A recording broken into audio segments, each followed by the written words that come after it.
Okay.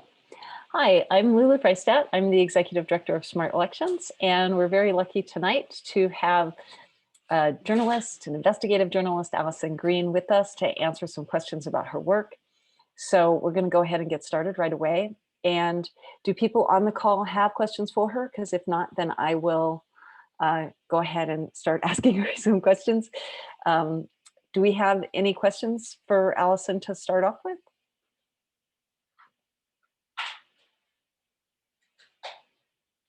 I know that we had quite a few on the people that emailed into us, so I'm going to get started. One of the things was that people were really interested in more about your work on the private ownership of the voting machine vendors. So maybe you can just talk a little bit about how you got interested in that and then what you did discover when you were doing research. And you're muted. I think we're going to need to unmute you. No, sorry, is that better? That is better, yes. Okay, no, I was fascinated by this as well, because basically when I started doing my research, I wasn't necessarily very linked in. I followed people such as Jenny Cohen. I had basic understanding, but I didn't know a lot about ES&S. And I only came across them because I looked at the counties that had the most, basically in my spreadsheet, I called it Mitch's biggest proportional win. And when I broke down the counties of where he had his biggest proportional win and where he had his surprise wins, the counties were typically coming up as ES&S, and that was the common denominator. Out of 120 counties in Kentucky, only 20% of them were ES&S. So that raised a red flag for me, and I started doing digging. And the one thing that a lot of people I don't think are aware of is I did go really deep into ES&S, and Republican Senator Chuck Hagel being the one who actually was a founding member and chairman of ES&S, that kind of just blew my mind, and I just kind of kept digging. So here is a voting company that, as its background, it was actually created by Republicans. And Republican Senator, for those who don't know, Lulu, you probably do know this, but I don't know if a lot of people know that Republican Senator Chuck Hagel, when he ran for the Senate seat in Nebraska, 2 weeks before he actually ran for the election, he actually stepped down as chairman of ES&S. And that was in 1996. What then happened is he actually hid his relationship with ES&S.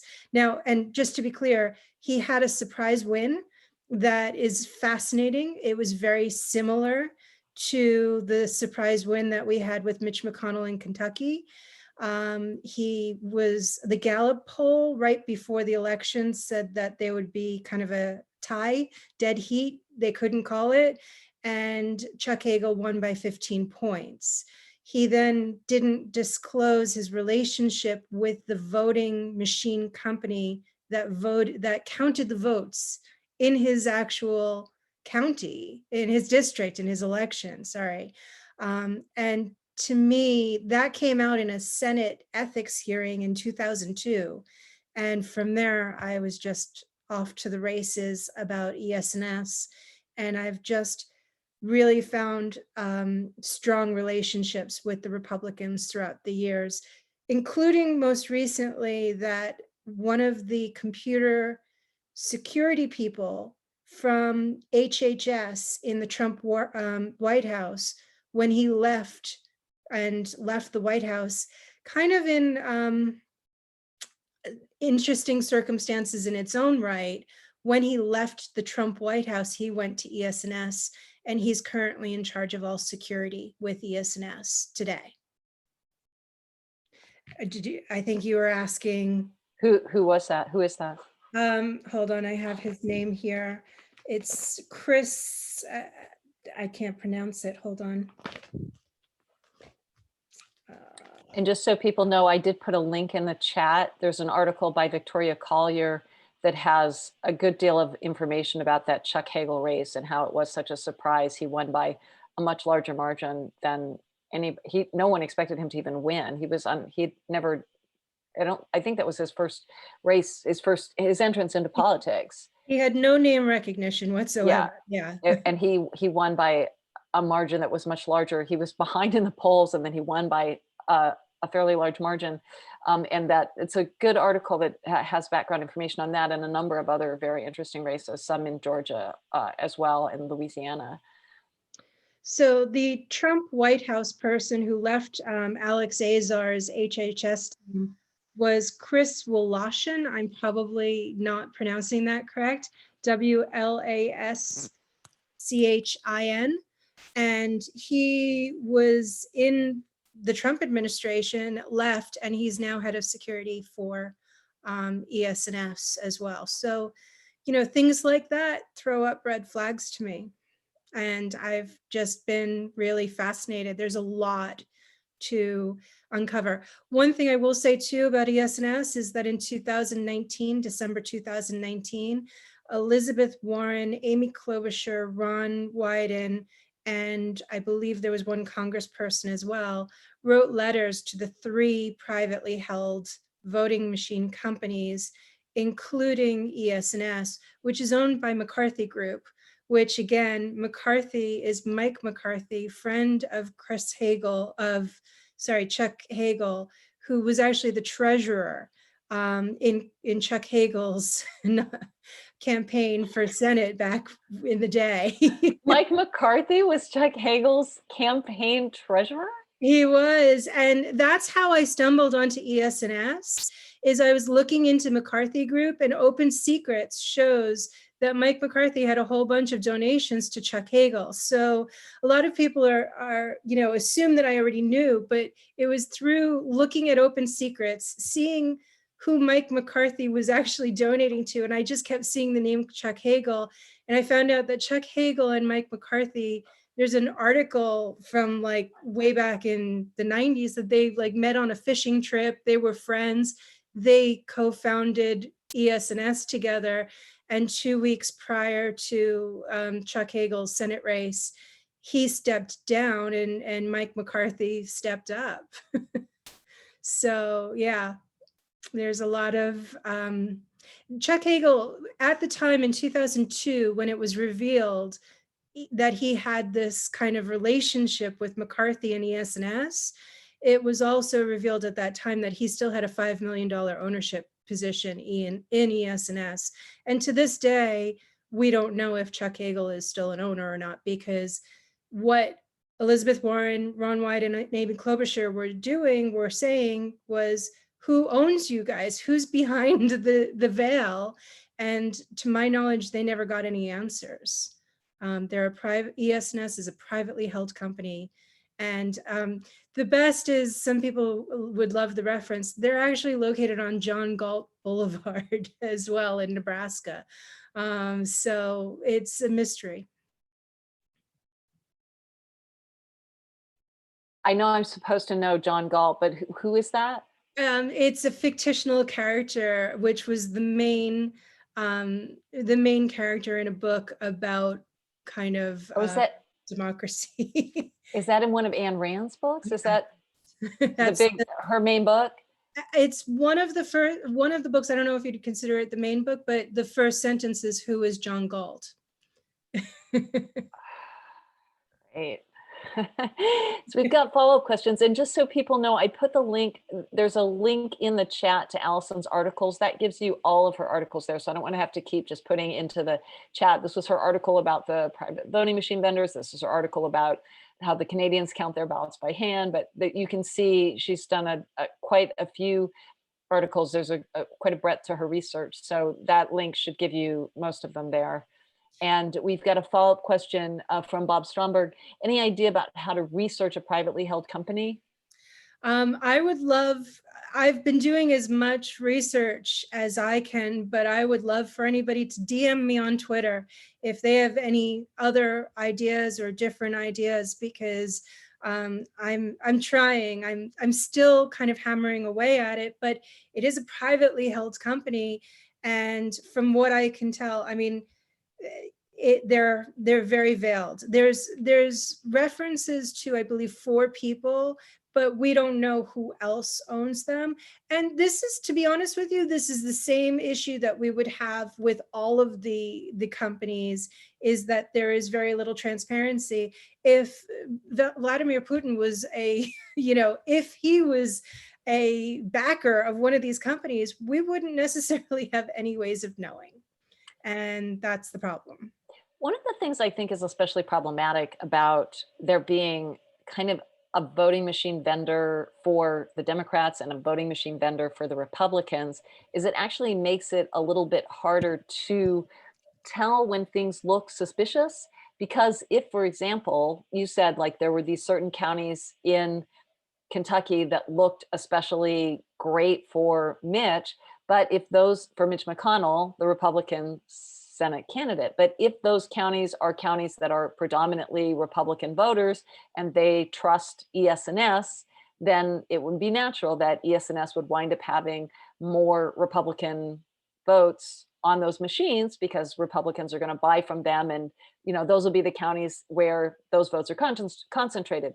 So I think we have to be careful of, just because things look a certain way, there may be quite plausible explanations, and just because things are, it's a whole part of statistics, just because things are just because there's an association doesn't, just because you see that one thing happens and another things happen, it doesn't mean that there's a cause and effect relationship. So we just have to be, aware of that. So we have a question from Lon. Isn't this a Homeland Security issue? Does the US government know who owns these companies? Well, as I mentioned, in December 2019, Elizabeth Warren, Ron Wyden, Amy Klobuchar, and the one gentleman who I can't recall from Congress actually wrote to these privately held companies asking for more information, which to me is a clear indication that the government does not know who owns these companies. And as I mentioned, I think that they got, if at all answered, it was very vague, and nothing has been publicly stated that we now know who they are. But you can, I think I've linked to it in one of my articles. It's probably in The Republicans Have a Friend in the Company That Counts Their Votes is the title of that article. And I believe I put in a link to the letters to the 3 companies, which includes McCarthy Group, Hart Intercivic, and the owners of Dominion. They contacted each of them. So there's a link there that gives more information about what is known about the ownership. Yes. Well, no, there's a link there with the letter from the senators to these companies asking for more information about their ownership. Oh, but not necessarily the answers. I haven't seen, if anybody has the answers that they got, let me know. But there's been nothing to my knowledge published about them having gotten any answers. Right. There was a panel actually with representatives from each of those vendors, and we can try to dig up that panel. I watched it recently. Yes. Yeah, the answers were a little bit vague and the questions were pretty soft. Let's keep moving. So Dr. Laura is saying, I disagree, Lulu. This has to do with our advocacy. We must demand that the voting machine companies open their ownership and become more transparent. In fact, we should advocate that all the companies are nationalized. So that's Dr. Laura's point of view. I wasn't saying that this is okay. I was simply saying that we have to be aware that certain associations can't, it's not proof that there's foul play. And then you've got people definitely saying Lon Devitt that quacks like a duck. So we have more questions here from Bob Stromberg, and then I want to try to pivot and ask a little bit about some of your other work. So Bob Stromberg is asking what congressional committees deal with voting machine companies.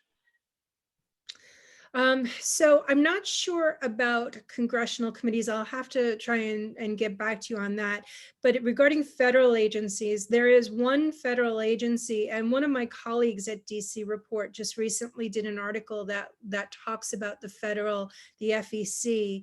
And basically, it's kind of a broken system at the moment. There haven't been any appointments to it recently. It's very, um, it doesn't have many, um, how do I put this?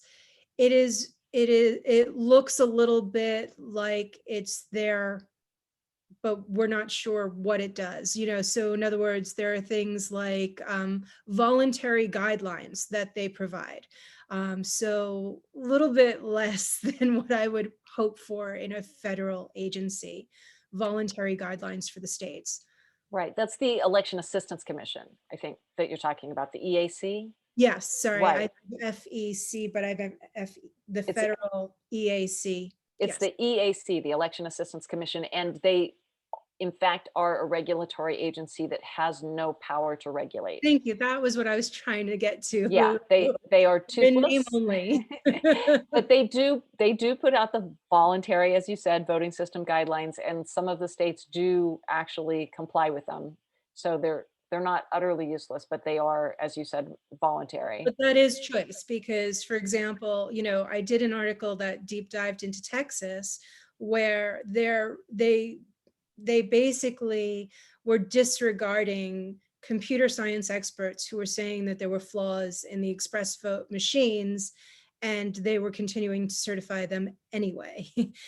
So the issue is that on a state by state basis, it's an option for the states to follow these federal EAC guidelines. Yes. Yeah, or not. Yes. Yeah. Exactly.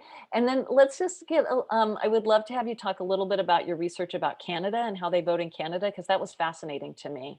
Yeah, no, that was really interesting because um again, my editor, David K. Johnson, said, his daughter was in Canada. They don't have these problems. So I went back and kind of did a deep dive into how they handle elections in Canada.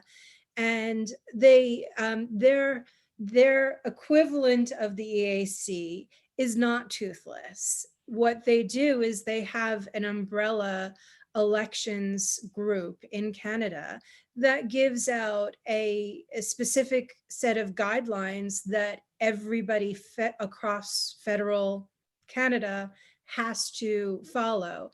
And it goes into details, such as, how people are kind of coming in. There's all of the setup beforehand, but when somebody comes in to vote, they have, processes where they're being handed their ballot, they're being handed back their ballot afterwards. All of these step-by-step components that people have to follow. So no matter where you go to vote in Canada, it's the same process. And once they actually complete, the polls close, they actually lock the doors and they start counting them manually, which I was really fascinated about that. And I thought, okay, well, that can't work here. But it was really interesting because they do it on a county by county basis. And they then, finish their counting, which is happening. And I forgot, Lulu, I need to find out whether there are cameras that are watching it, but they have like different handover processes and people who are checking. They have a whole checks and balances system. And once every county has completed it, that's when they announce the election results. So they have, I think it was 85 or 86% confidence in their votes in Canada, And because people know that it's being handled in one way. so that's the public confidence level at Yes. 86%. And you said that's at the federal level and that at some of the local levels, they might be using electronic voting equipment? They definitely are starting to use some equipment at the local levels. I know, I mean, obviously Dominion is a company that's very much in everybody's minds at the moment because it's been planted there. But part of the whole big lie and disinformation, people pointed to the fact that Dominion was being used in Canada. It was for like some local state elections, and it was, there were to my knowledge, I don't think there were any problems there. But having come across that, I know that they are using in local elections some machines. But what they did was they did a study as well. In 2016, they conducted a federal study to determine whether they were going to go from a paper-based system to an electronic system. The study went on for, I think, about a year because it ended in 2017. And they came out and they said, no, we will not be using electronic. We're going to be using paper ballots that will be counted by hand.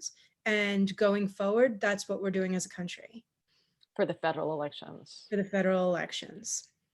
Yeah, that's, I think, pretty exciting for those of us who who really like to see people counting by hand and would like to see a lot more hand counting And here in the yeah, and US. when I was doing that article and researching it, I did come across other information that said that out of, I gave you the numbers last time, but I think it was like 206 out of 260 countries. I'm getting that wrong, but I can go back to it. But it was something close to that, are using paper ballots. We're the outlier. So we're going to actually do a whole forum on that. We've booked that forum for May 18th. We're going Mm, to do a whole forum inspired by you on how countries are voting all over the planet. And we're also going to focus on how voters with disabilities are voting in those countries, because we found there isn't that much information about that. And we're really working hand in, really trying to work very closely with the disability community and make sure that all of the procedures that we're advocating always include a way for them to vote privately, independently, and securely. So we're curious about how other countries are handling that. if I can help with that one. It's Yeah, in. that's great. We'll loop you in. So that's all good. And I think that's the time that we've devoted to questions for today. I thought that was really exciting, and thanks everybody for joining us for that. And I'm going to stop the recording for that.